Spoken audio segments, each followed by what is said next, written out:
Hello, ഇന്ന് രാവിലെയും വൈകുന്നേരങ്ങളിലൊക്കെ ചായയുടെ കൂടെ കഴിക്കാൻ പറ്റിയ അടിപൊളി ഒരു റെസിപ്പി കണ്ടാലോ. ഇത് പച്ചരിയും പഴവും വെച്ചിട്ടാണ് തയ്യാറാക്കുന്നത്. അതിനായിട്ട് 4 മണിക്കൂർ കുതിർത്ത് വെച്ച പച്ചരി കഴുകി ഒരു മിക്സിയുടെ ജാറിലേക്ക് ഇട്ട് കൊടുക്കുക. ഇനി അതിലേക്ക് ഒരു മുട്ട പൊട്ടിച്ചൊഴിച്ചു കൊടുക്കുക.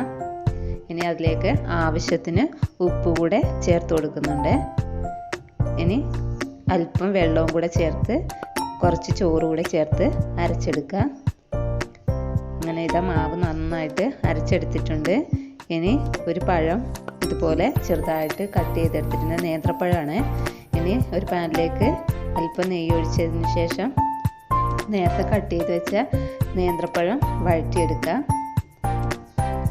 അങ്ങനെ ഇതാ നെയ്യ് ചൂടായി വന്നിട്ടുണ്ട്. ഇനി നേന്ത്രപ്പഴം കട്ട് ചെയ്തത് ചേർത്ത് കൊടുക്കുന്നുണ്ട്. ഇത് കറിയൊന്നും കൂട്ടാതെ രാവിലെ എളുപ്പത്തിൽ തയ്യാറാക്കാൻ പറ്റുന്ന അടിപൊളിയായിട്ടാണ്. പഴമൊക്കെ ആയതുകൊണ്ട് തന്നെ നല്ല മധുരമുള്ള അടിപൊളി റെസിപ്പിയാണ്. അങ്ങനെ ഇതാ പഴം വഴറ്റിയെടുത്തിട്ടുണ്ട്. ഇനി അതിലേക്ക് അല്പം ഏലക്കാപ്പൊടിയും തേങ്ങയും ചേർത്ത് കൊടുക്കുക. അങ്ങനെ ഏലക്കാപ്പൊടി ചേർത്ത് കൊടുത്തതിന് ശേഷം 1/4 കപ്പ് തേങ്ങ കൂടെ ചേർത്ത് കൊടുത്തിട്ടുണ്ട്. എന്നിട്ട് നന്നായിട്ട് മിക്സ് ചെയ്തെടുക്കുക. ഇനി അതിലേക്ക് ശർക്കരപ്പാനി കൂടെ ചേർത്ത് കൊടുക്കുക. മധുരത്തിന് ആവശ്യമായിട്ടുള്ള ശർക്കരപ്പാനി ചേർത്ത് കൊടുക്കുക. എന്നിട്ട് നന്നായിട്ട് മിക്സ് ചെയ്തെടുക്കുക. അങ്ങനെ ഇതാ പഴവും തേങ്ങയൊക്കെ നന്നായിട്ട് യോജിപ്പിച്ചെടുത്തിട്ടുണ്ട്. ഇനി വാങ്ങി വെക്കാം. നേരത്തെ തയ്യാറാക്കി വെച്ച മാവിലേക്ക് തണുത്തതിന് ശേഷം ചേർത്ത് കൊടുക്കുക. പഴത്തിൻ്റെ മിക്സ് തണുത്ത ശേഷം ചേർത്ത് കൊടുക്കുകയാണ്. ഇത് നന്നായിട്ട് ഇളക്കി യോജിപ്പിച്ചെടുക്കുക.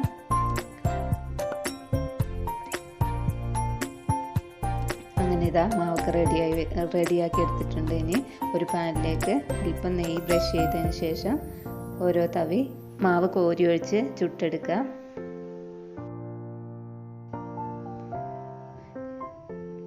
തീ കുറച്ച് വെച്ച് അടച്ചു വെച്ച് വേണം വേവിച്ചെടുക്കാനായിട്ട്.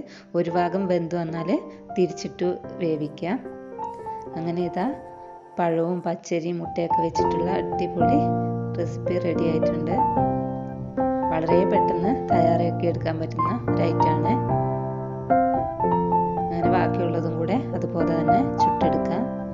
മടിയുള്ള ദിവസങ്ങളിൽ വളരെ വേഗത്തിൽ തയ്യാറാക്കി എടുക്കാൻ പറ്റുന്ന അടിപൊളി ഐറ്റമാണ്.